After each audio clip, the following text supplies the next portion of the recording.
Hello everybody, you're listening to The Art Show on 106.6 FM Wycombe Sound. I'm your host Dane Cobain. This is the weekly radio show where we chat about the local arts news. We have a different guest on each week. We head over to the Rhylight Zone for a short story and or some poetry. We catch up with Twangling Jack Ford over in the Oak Shed for a weekly album review. And we play local, unsigned and or independent music. As always, you can email me here at the studio by dropping me a line on dane.cobain@wycombesound.org.uk. That's dane.cobain@wycombesound.org.uk. And I particularly want to hear from poets, performers, musicians, anybody with MP3s to share or who thinks I might be a good guest. You can also find us on Facebook. If you search for The Art Show on Wycombe Sound, you should be able to find us. And we're repeated on Wycombe Sound on Monday nights. We're on the Wycombe Sound Listen again. We're on iTunes, Spotify, and wherever else you get your podcasts. So we're going to kick this week's show off by heading over to the Rhylight Zone for the latest instalment of Formerly, The Rise and Fall of a Social Network by myself, Dane Cobain. This is a novel. It's available in ebook, paperback, and audiobook format on Amazon and all good bookstores. We've also been serialising it a chapter a week, so if you've missed a few episodes, you can always catch up on the listen again. So this is the latest instalment of Formerly, The Rise and Fall of a Social Network. Chapter 18. It was a busy week, but I somehow knew it was for the best. I kept myself so busy that I hardly noticed how ill I felt, although when I went to the bathroom it was a different story altogether, as though all of the stress was coming to the surface. I tried not to breathe too much because the doctor had said that breathing too much could only make things worse. If you breathe too much, you hyperventilate, and if you hyperventilate, you start to panic. As if my body didn't hate me enough, the sheer brutality of the working hours after the sudden peace and quiet led me to develop a typist's hunch, the pain you feel when you've been bending over a machine for too long. My salary just about stretched to a couple of sessions with a chiropractor, but even with a strong set of painkillers and a purpose-built workstation with a high monitor and an ergonomic chair, the long hours in the office took their toll. To make matters worse, my bed broke. It was one of those flat packs designed for sleeping and nothing else. A couple of the wooden slats snapped in half, and it started a downward spiral that left me wondering whether lying on the floor would be more comfortable. "It's murder on my back," I complained when Flick and I were hanging out after a particularly stressful day. "But I can't afford to buy a new one." "What about John and Peter?" she said. "What about them?" I laughed. "I asked for a replacement and they refused." The following night, when everyone was asleep, I broke the frame apart and stashed it in the bins outside, then laid the mattress on the floor and climbed beneath a duvet. I didn't know it at the time, but I'd sleep like that for the rest of my stay in Palo Alto. The mood was subdued at the breakfast table, and the gloom seemed to be spreading. Kerry hardly touched his cooked breakfast, and he usually ate as though he was expecting to never eat again. Flick nursed a cup of coffee in silence, eventually downing it when it was cold. Then Kerry broke the tension with a nervous cough. "Guys," he said, "I have something to tell you, and I wanted you to know now before I go and tell the bosses. I'm leaving Formally." Flick gasped, and I almost choked on my cereal. Kerry was one of the first 4 to join the company, and I couldn't imagine working without him. It didn't help that he was physically huge and that he never seemed to leave the office, meaning he was always around if you needed him. Sure, we usually didn't need him, but that wasn't the point. "I'm happy for you," I said cautiously, "and I'm sure John and Peter will be too." "Oh, hell no," he groaned, throwing a paper serviette onto his plate and covering his face with his hands. "That's not true, and you know it as well as I do. They'll kill me." "Don't be stupid, Kerry," Flick said, scooting over and trying to put an arm around him. She had to settle for stretching at 2/3 of the way around his vast, heaving back.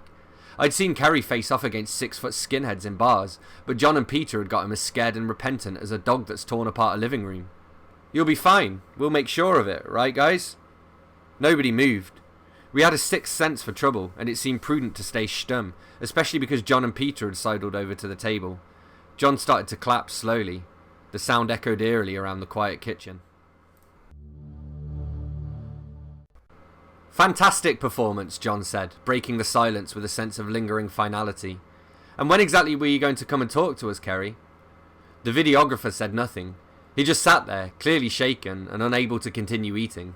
Flick pouted and tried to leap to his defence, but the founders were having none of it. "Know your place, woman," John snarled, "and see that you stick to it. The same goes for you too, Dan. Get back to your breakfast or back to work if you've finished. We've got a business to run."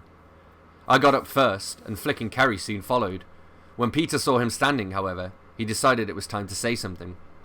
"Kerry," he said, "sit back down. We need to talk to you." I shot Flick a worried glance as I was leaving, but she just shrugged her shoulders and wandered off to put some music on the jukebox. With nothing else to do, I went to sit down at my desk, but I couldn't get any work done. No one could. We were dying to know what was happening. At last, after a tense half hour, something happened. Kerry came strolling purposely through the office with no emotion on his pallid face. He said nothing, which was unusual enough, walked over to his desk and started packing his possessions into a rucksack.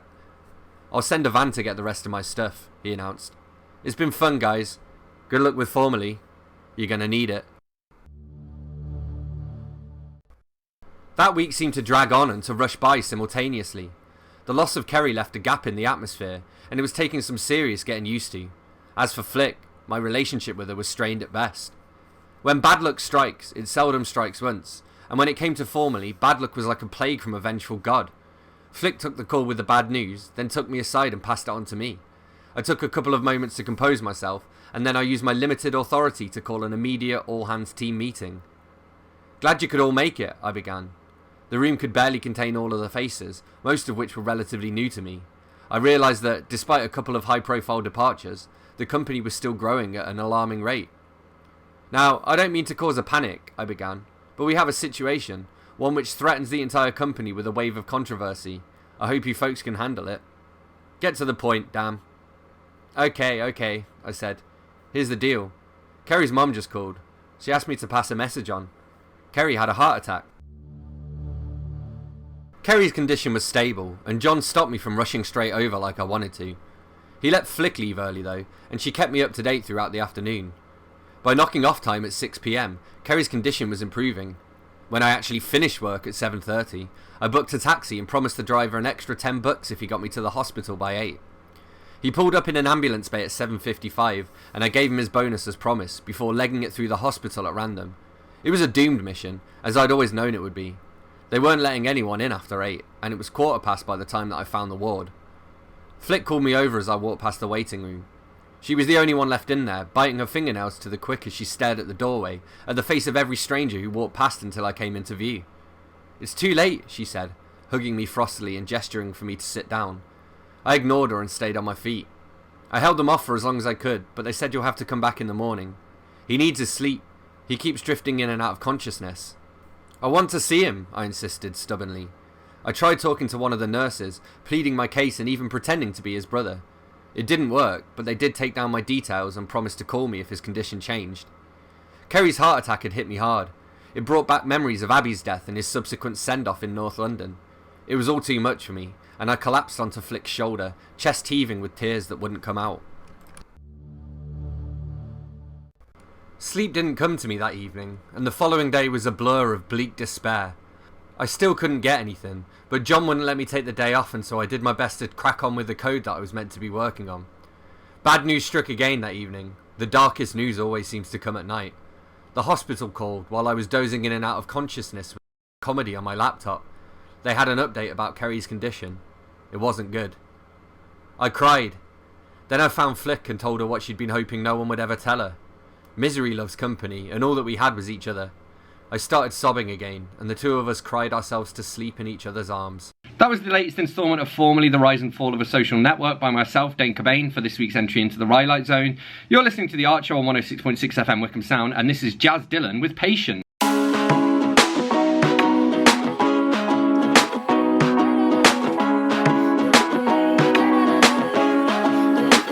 You said I should be open, I could get people closer, but I keep on holding back, it gets worse every time I'm choked up.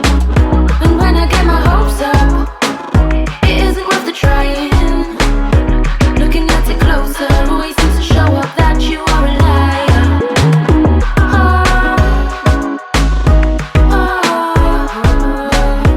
Looking at it closer, always seems to show up that you are a liar.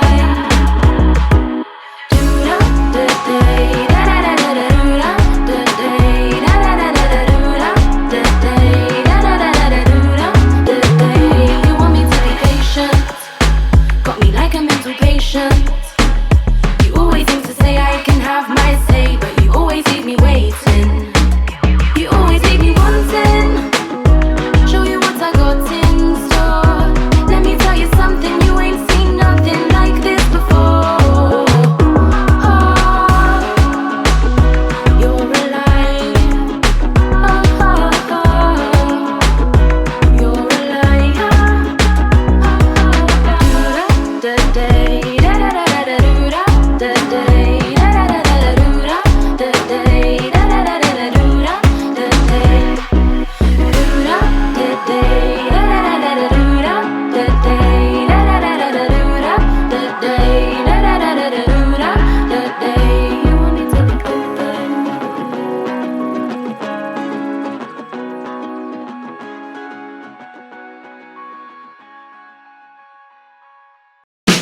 with his gun.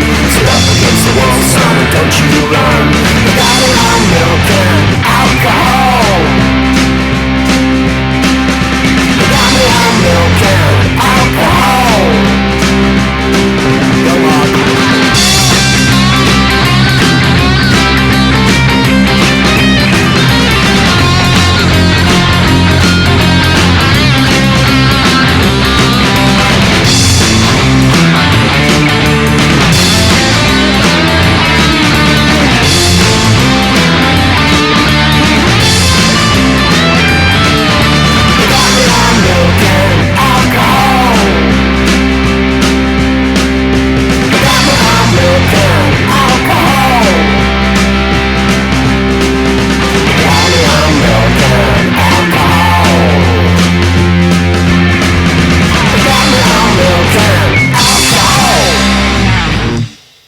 That was Milk and Alcohol by Radio Generation, and before that we had Patient by Jazz Dillon. You're listening to The Art Show on 106.6 FM Wycombe Sound. I'm your host, Dane Cobain, and I'm here in conversation with Daryl Paterson from local HMV. Hi, Wycombe. So the first question is one I ask everybody. You may or may not have an answer to it, but it's what was the last book that you read, and what did you think of it?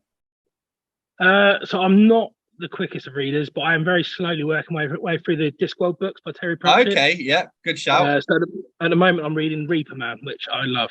Yeah, I love awesome. all the books so far, to be fair. I kind of fell in love with the Discworld series when I was a kid playing the old point and click Discworld game on the PC. Was that Discworld Noir? I played that as well. That was like the fourth one. Oh, right, yeah. Werewolf, wasn't it? Yeah, yeah. Before that, we played as Rincewind. Oh, cool. Yeah, so I've loved the. I love the book. I love it. I love the fact that they're both. Obviously it's a fantasy, but it's a comedy, and there's a silly element, but also you can see so many kind of parallels to things he's observed in the real world. Yeah. And things that he's kind of trying to poke fun at, but also highlight things. So yeah, I love it. I love looking for the different Easter eggs and different things, and even the way it's written is just bizarre. It's kind of written like a film because there's no explanation of who's talking. It's kind of, you have to learn how to read how he wrote, which is very strange. But yeah, I love him. Awesome. Yeah, no, it's funny you say that because again, with the thing of like the observations on our world, the one I keep seeing at the moment is his boots theory of trickle down economics. So that's there's a Sam Vimes quote where he was like, the poor people, they buy $10 pair of boots and they last for 6 months and then have to buy another one and another one. And the rich people buy a $50 pair of the boots that last them for 20 years. And like those little observations, they're great. I've also got, I don't know if you can see it, it's upside down. So I've got it's Death of Rats tattoo, the Grim Squeaker. So yeah, big Discworld fan myself as well. Cool. Okay, so obviously one of the main things I want to chat to you about is HMV Live and Local. So I wondered what you can tell me about that and what the High Wycombe store has been doing to sort of participate in that. Yeah, so I mean, Live and Local, it's a national scheme, so all stores can do it. And as the years gone on, more and more have got involved. But it's something we actually tried to launch in 2019, but a little thing called COVID kind of got in the way, unfortunately, just as we were starting to get things off the ground. So it was kind of brought back. We were given permission again sort of late last October, and we were like, okay, well, do we wait till after Christmas or do we just try and get the ball rolling? And it kind of really took off quite quickly. But so yeah, I mean, in Wycombe we kind of, we're trying to develop it and do as much as we can. The basics of the scheme is it gives stores the ability to have in-store performances, but also stock local artist music if they wish. But obviously, we've gone a bit further. We've got the gigs at the venue. We've got a Spotify playlist. We try to help out around the town and find other gigs of bands and stuff as well, and kind of trying to connect with that community really. But we have taken it a bit further. So I think we've had about 15% of the whole company's performances this year have come from High Wycombe. So nice. For one of the smallest stores in the company, it's been pretty mad, but we've got to try and live up to that next year, I suppose. Yeah, cool. And I wanted to ask you, you mentioned putting on the gigs at the venue as well. I wondered what's the difference like in terms of like what work you have to do to put in-store gigs on versus putting on shows at the venue? Yeah, I mean, to be fair, the ones at the venue are a bit easier for me. For the most part, it's liaising with the guys in the SU, arranging dates, and then they kind of let me go find the acts. They like a little bit of input, and we'll discuss and try and find a cohesive lineup. But for the most part, it's just kind of try and find a decent lineup, promote the life out of it, and try and get as many people there as possible. But it's to be honest, for me, in a weird way, I feel more pressure for those ones because I'm conscious that the SU needs people to come to make money, whereas for the in-stores, it's great. It's so good for the customers. People get to play, but we're still making money. We're not making any money from that, so it doesn't make. It's kind of an extra thing, really. So there's no real pressure. But in terms of organising, we can be a bit free about the way we go about the music itself for the venue, because obviously we have to be very conscious that the music's not necessarily going to appeal to everyone. So and we have to be able to communicate with customers. So kind of that's the biggest difference, is the kind of music we can play, and trying to find a compromise really in terms of how the music's actually played. So it tends to be more stripped back for the most part. We are looking for ways to try and bring more of a full-on band set up into the store. We'll do something next year, I'm sure. It's something we want to try for a little while, but there's not really been the right time. But it might be some kind of like where we stay open late one night and let a band who wouldn't necessarily, say, for example, you wouldn't really be able to have a metal band play at 1 o'clock on a Saturday. But if you stay up late, anyone who happens to want to in the shop, we should be shut anyway. So it should, if they're not happy with it, then what can you do? But it's a bit more freedom. But obviously, the fact that we're a small shop as well, obviously we have to be very mindful of not blowing people's heads off. Yeah, for sure. Cool. And who are some of the artists that you've had in store? I appreciate there's been a lot, so I don't know, a few highlights maybe. So obviously your band, the Ilk, of course. We've had all sorts. We've had such variety. It's been absolutely mad. So we've had Tony Goff and the Broken Colours. We've had Bolo Bolo. We've had Cortez and Jackson. Weekend just gone, we had a band from Reading called Third Lung, who released their album on Friday. We've had some folk acts such as my mate Dave and Luna Barge. We've had Screaming Irene. So I think it's probably about north of 60 acts that we've played. Wow. So it's difficult to remember all off the top of my head. But they've all been brilliant, to be fair, and such variety. So we've had folk, we've had blues, we've had acoustic, we've had more rock, more indie kind of. It's mad the variety we've managed to find and find a place for, really. Awesome, cool. And like, how important is it for you and the team to highlight the local music scene?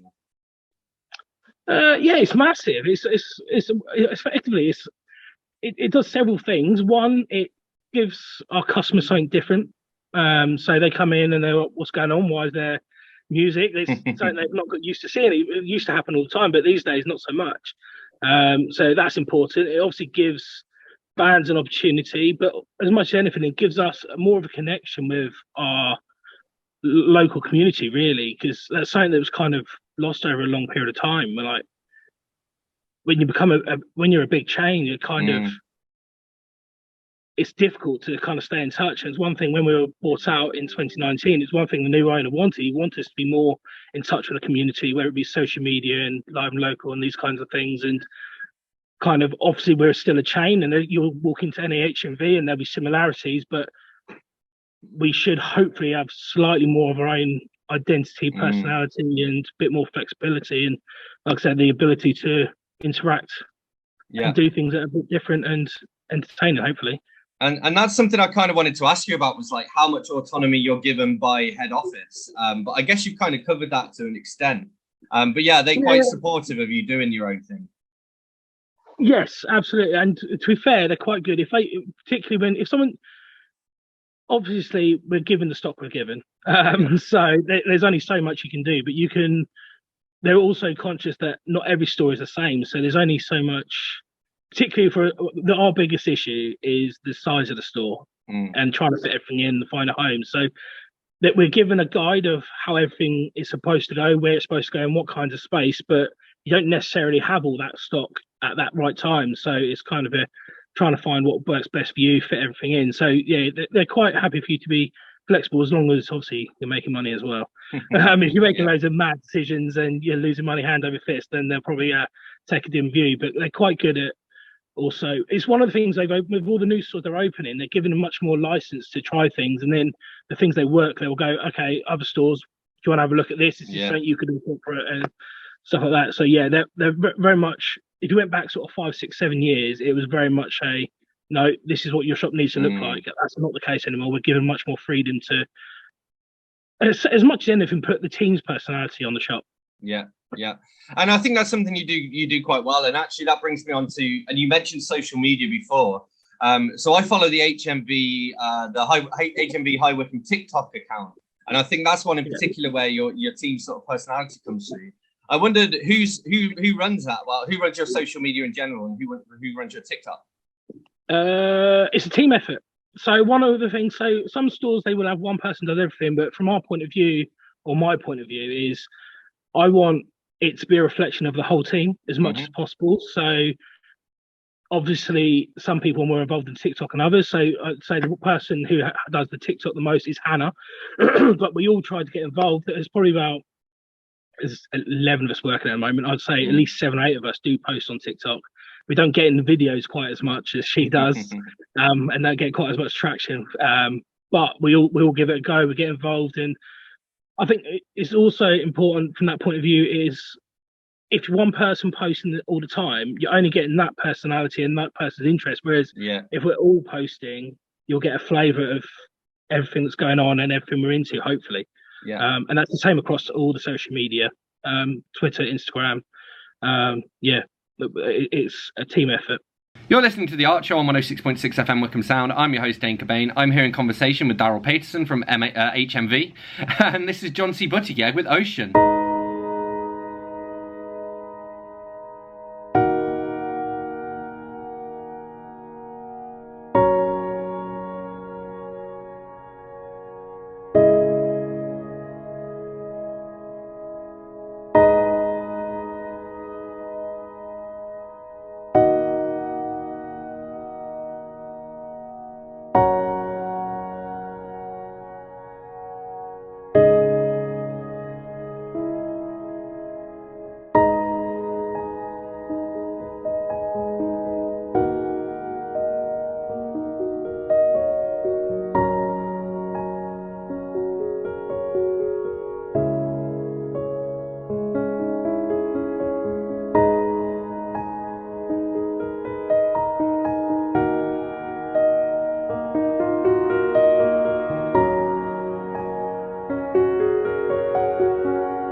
That was Ocean by John C. Buttigieg. You're listening to The Archer on 106.6 FM Wycombe Sound. I'm your host, Dane Cobain, and I'm here in conversation with Daryl Paterson from HMV. Hi, Wycombe. Cool.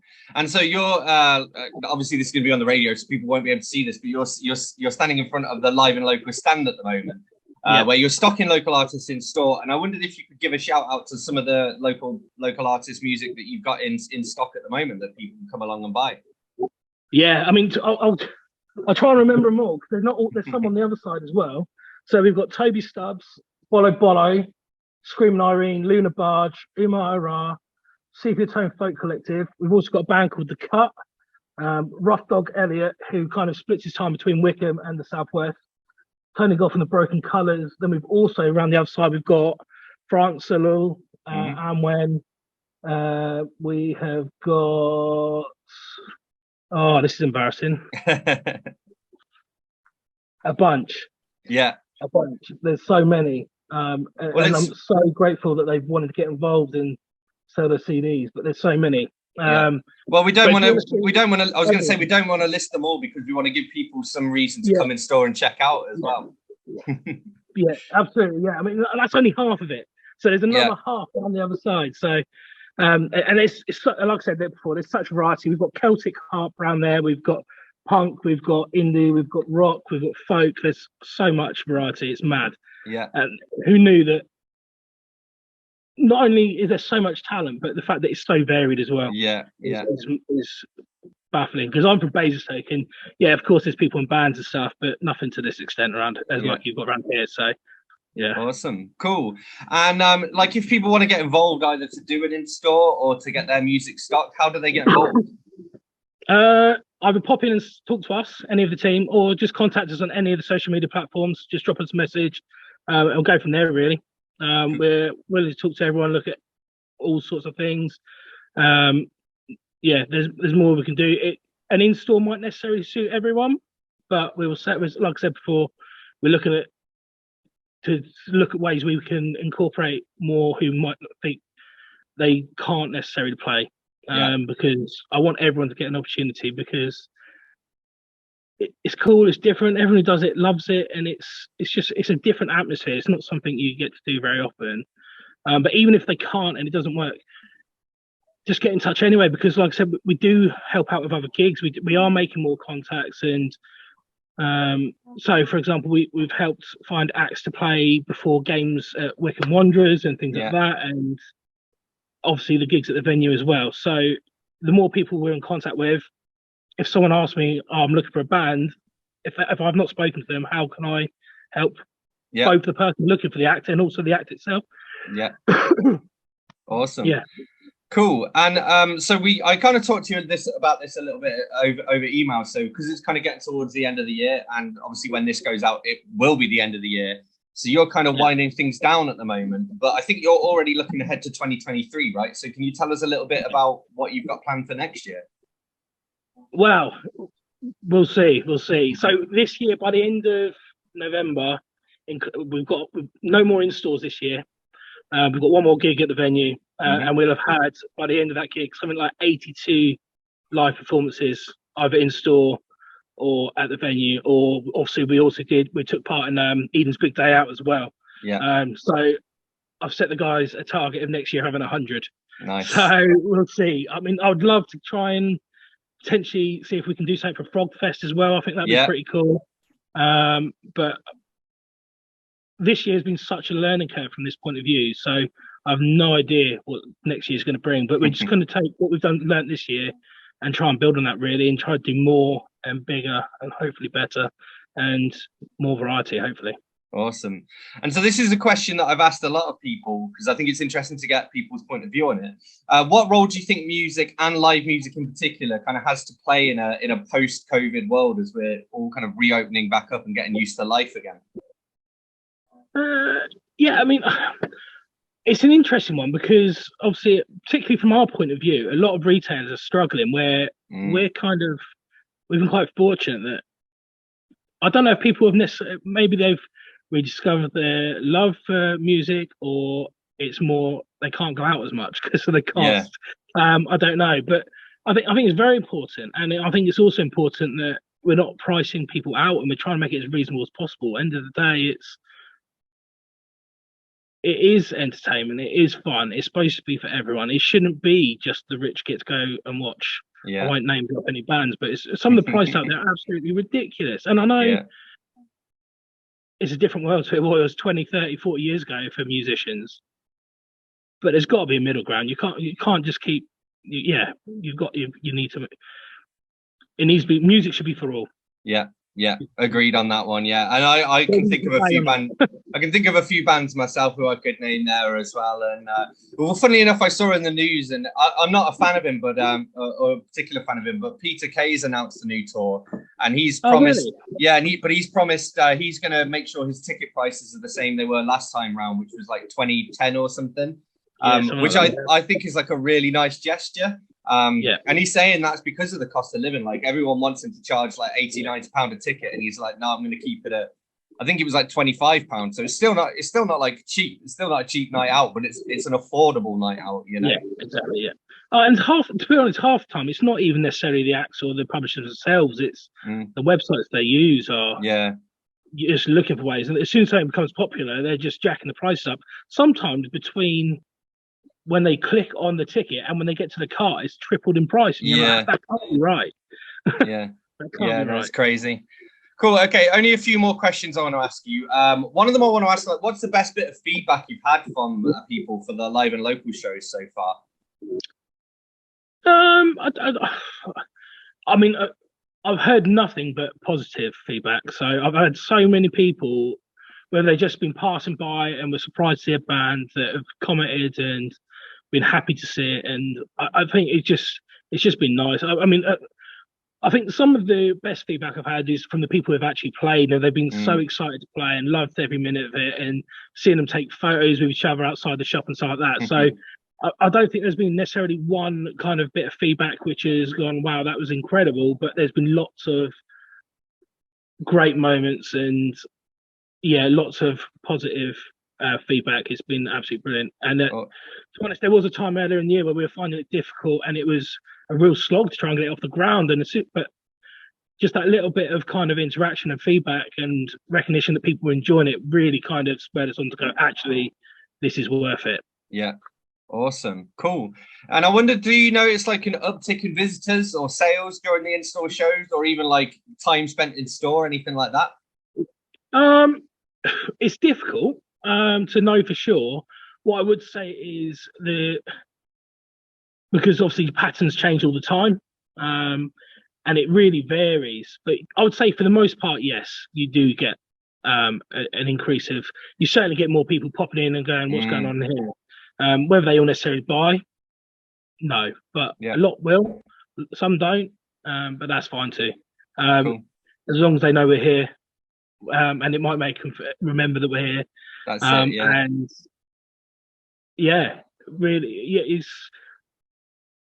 we do get a bit, not tons, but to be honest, that's not necessarily what it's all about. Yeah, it's more about the long-term community element, really. Yeah, that's kind of like a nice to have, like an added bonus kind of thing. Yeah, exactly. Yeah, because it's like I said, it's. So we've had some events where the shop has been rammed, people have come to see the band and then no one's bought anything. We've had others where sort of 10, 15 people have popped in, and then they've bought a few things. So just because you get more people in doesn't necessarily translate into more sales. So but that's fine. As long as people are enjoying it, we'll keep doing it. Cool. So I wondered, are you musical at all yourself? Not at all. Music is kind of like giving a chimp a set of saucepans. Nice. No musical talent whatsoever. I was one of those kids just press the auto-tune button on the keyboard in music class at school. Cool. Awesome. And the last question to end on, and we've kind of covered a little bit of what's next for you. So I think the main thing is, where can people follow you to find out more? So what's next is, at the moment we've got a couple of slots left over for January, which we're trying to fill right now. In the middle month, really. The beginning and the end is booked up, which is good. But in terms of where they can follow us and find us, obviously in Store in the Eden Centre, but we are on Twitter, Instagram, TikTok. We do have a Facebook account, but it's more for our Facebook group, which is dedicated just to live music. So that if you're interested in live music, please find that. It's HMV Live Local High Wycombe. We share videos and pictures and all sorts, and also promote not only our gigs but also other gigs around the town. But we've also got a Spotify page, including a playlist just for local artists as well. So we're over most things. Awesome. The dream is one day we'll be on YouTube, but I need some recording equipment for that. Big thank you to Daryl Paterson for joining me. You're listening to The Art Show on 106.6 FM Wycombe Sound. I'm your host, Dane Cobain, and this is Maz Manzini with Parisian Girls.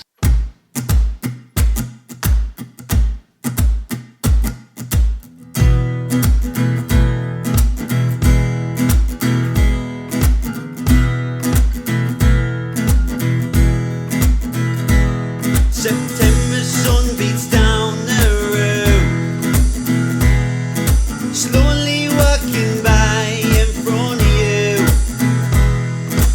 Girl was smoking the silent espresso. Take it all in slow, 'cause Parisian girls, they knock me out. Parisian girls, they knock me out.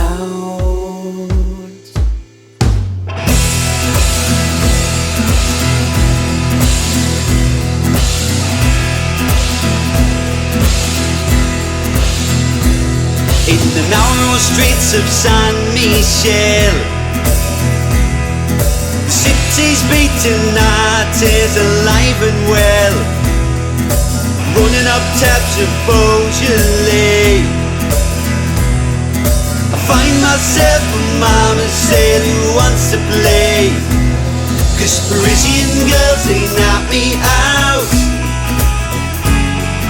Parisian girls, they knock me out. Parisian girls, they knock me out. Parisian girls, they knock me out.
She work.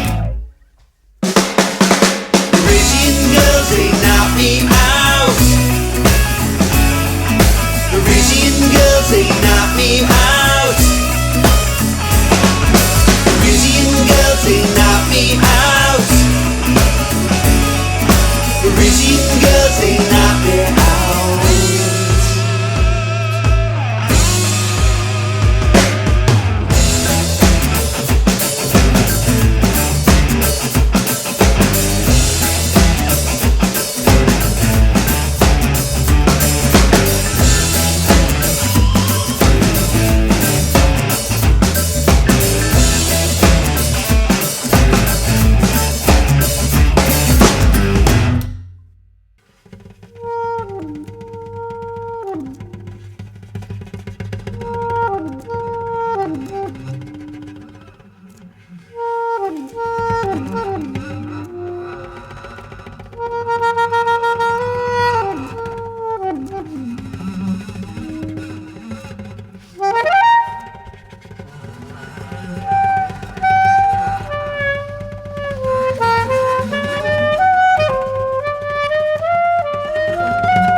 that was Mother's Prayer by Sloth in the City, and before that we had Parisian Girls by Maz Manzini. You're listening to The Arch on 106.6 FM Wycombe Sound. I'm your host, Dane Cobain, and it's time for us to head over to the Ilk Shed for this week's album review, courtesy of Twangling Jack Ford.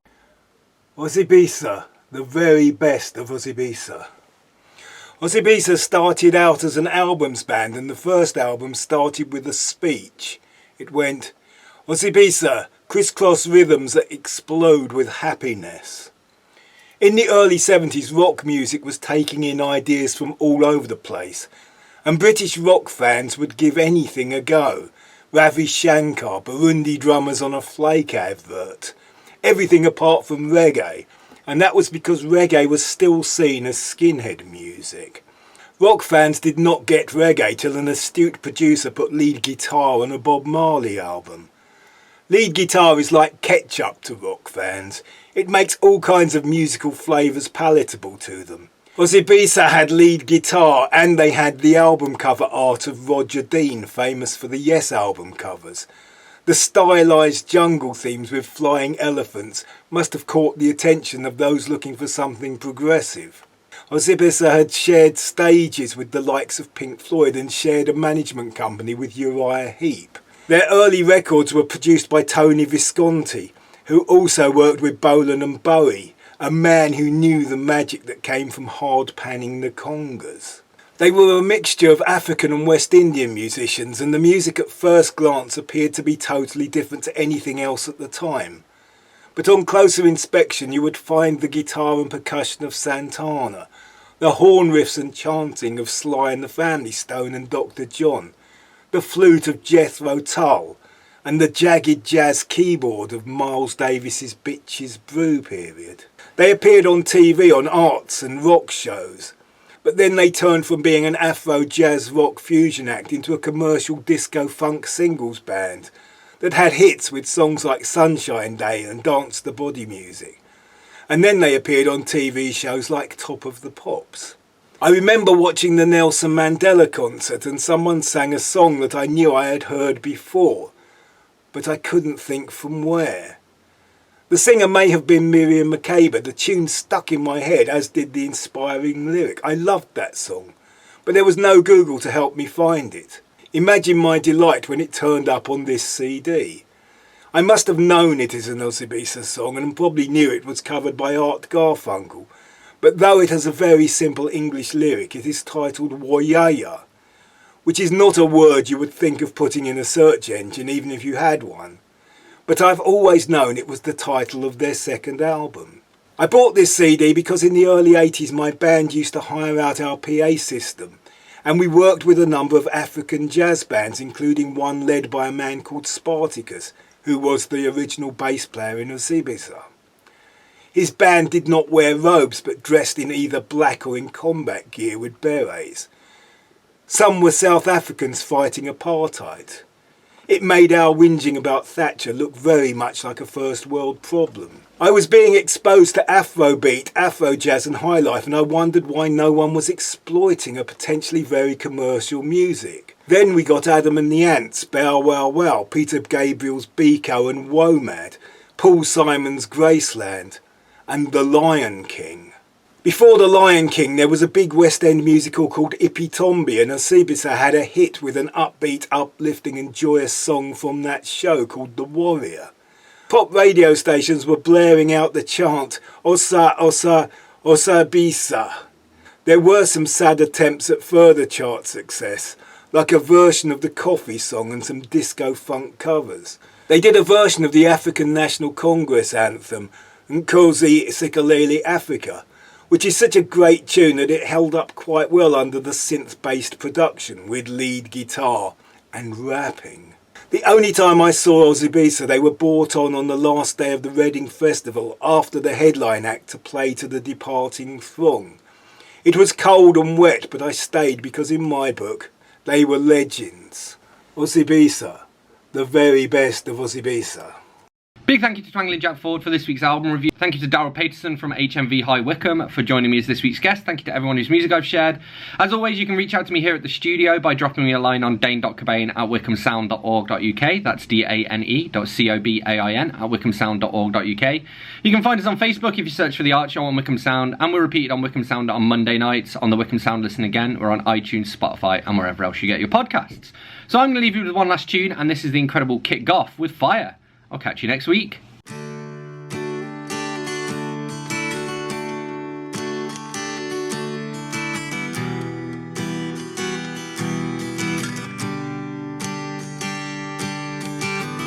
Tell me now what I'm supposed to know. At now the age that I'm at, though all of my senses, they were fading. All of the things that I survey, watch now them all just fade away, as now the world is always changing, and I'm done.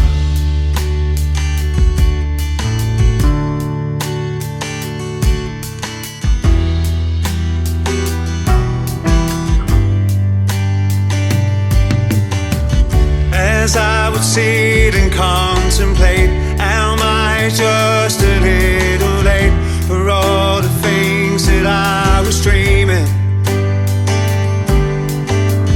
Oh, I'm now for dear life, till now the glimmer and right, but now I see it slowly fading, and I'm done.